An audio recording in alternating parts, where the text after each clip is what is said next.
Après avoir mis les chroniqueurs télé et leurs questions de merde en position 316 du Kamasutra pour zoophile, la SNCF m'a offert un billet de train pour aller chasser les animaux sauvages dans la jungle de Calais.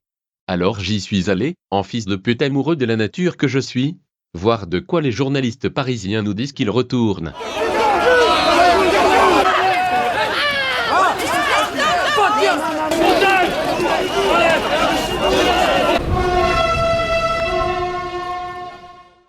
Orage de mon voyage.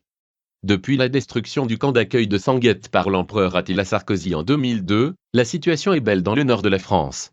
Tous les migrants qui y étaient installés, et qui trouvaient la France tellement à chier qu'ils passaient par là uniquement pour se rendre en Grande-Bretagne en fait, certainement pour bouffer du poisson pané dégueulasse et écouter de la musique de Philistins en bossant 60 heures par semaine, tous ces gens sont partis, et l'endroit est devenu si génial que tu emmènerais bien ta grand-mère la mort-vivante pour y faire une cure thermale. Oh pardon, je me prends pour Michel Houellebecq et j'écris de la science-fiction, car ce n'est pas la décision d'un de nos troubadours de président, qui garde précieusement ses couilles dans un coffre-fort en Suisse, qui pourra un jour faire évoluer la vie.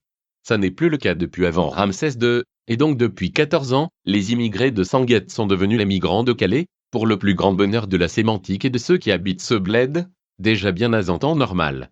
Le taux de suicide n'est donc plus la spécialité de la ville, car on parle désormais davantage de la jungle de Calais, comme on parle de la saucisse de Strasbourg ou du phare breton.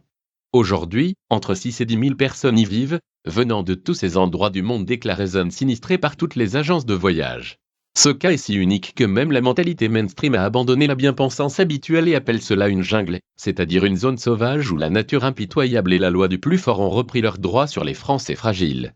Tout le monde a entendu l'histoire de ce type pas fragile d'ailleurs, David, qui a sorti son fils et son fusil face à horde de migrants assoiffés d'eau à boire et de criminalité, et qui a fini en garde à vue. Et certains ont peut-être entendu parler de ce gangster de général de la Légion étrangère. Je suis scandalisé par le comportement des forces de l'ordre. Qui s'est fait fils de puté par la gendarmerie nationale parce qu'il avait un peu trop ouvert sa gueule de vieux.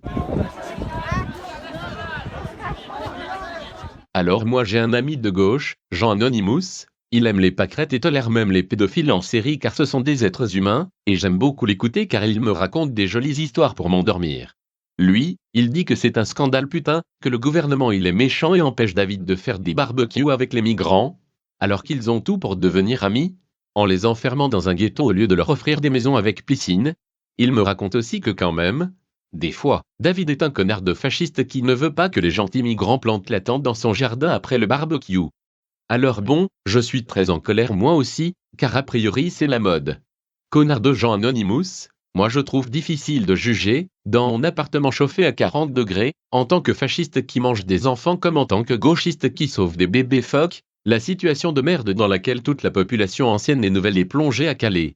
Des gens crèvent de faim là-bas, et parmi eux des fils d'inceste en profitent quand même pour violer des femmes ou voler les gens qui bossent pour 1 000 € par mois. Pour bien faire haïr leur communauté, qu'on stigmatise déjà pour son odeur, car il faut reconnaître qu'il n'y a pas trop de douches dans la jungle. Le gouvernement prouve toutes les 10 minutes qu'il ne sait pas où envoyer son demi-milliard de CRS, et finit par donner des ordres qui sentent bon le pile ou face complètement random pour faire croire qu'il a des solutions. Des milliers d'hommes profitent du flux migratoire pour venir voler le travail de nos enculés de plombiers polonais, et les journalistes saupoudrent tout ça d'une dose d'insécurité pour toute la France. Si bien que les vieilles connasses qui lisent la Provence croient que, à ce rythme, en 2017 le président français s'appellera Mustapha Lévy.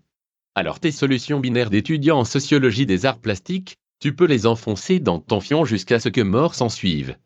La jungle de Calais, on dirait la Grèce.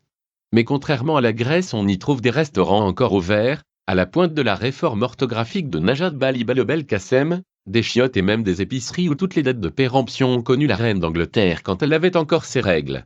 Le problème, c'est que l'ouverture d'esprit de nos responsables politiques, qui gèrent le pays comme un centre commercial, a permis à tous ces gens d'arriver jusqu'ici pour échapper à pire, alors il faut maintenant faire avec.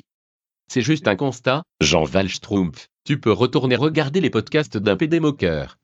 Moi je souligne simplement qu'on ne sait juste pas où mettre tous ces gens qui n'ont pas les moyens de vivre ici, dans un capitalisme impitoyable où l'on paye sa nourriture. Parce que le service public français, déjà violé par tous les orifices depuis le début de la Ve République, espère que leur donner un sac de couchage remplacera cette maison qu'ils ont sûrement perdue pendant une guerre pour laquelle, comme les beaufs de Calais, ils n'avaient rien demandé. Alors de temps en temps on les confie à une école avec du chauffage, ou on s'en remet au secours catholique ou musulman pour fournir des tentes et à manger, parce que l'État laïque n'avait pas prévu que son ouverture d'esprit l'obligerait aussi à ouvrir les cuisses, et à choper toutes les MST du monde en voulant juste faire plaisir. Bref, on pourrait croire que dans la jungle, c'est tellement la merde que même le nouvel homo pourrait avoir du mal à revoir la moquette, à la mort de toute cette joyeuse clique qu'on finirait par jeter dans la fosse commune de la culpabilité nationale.